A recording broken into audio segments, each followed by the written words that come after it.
Hello friends, आज आहे संकष्टी. त्यासाठी मी बनवणार आहे शाबू खिचडी. कढई घेतली, कढईत घातले तेल, तेलात घातले जिरे.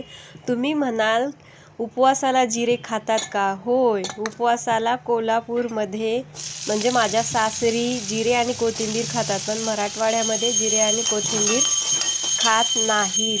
तर आता तेलावर बटाटा परतून घेतलेला आहे.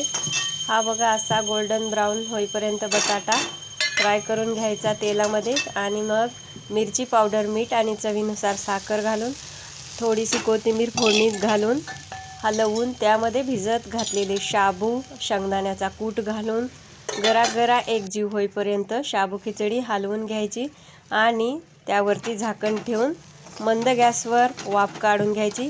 नंतर मोकळी मऊ लुसलुशीत अशी खिचडी बनून तयार होते.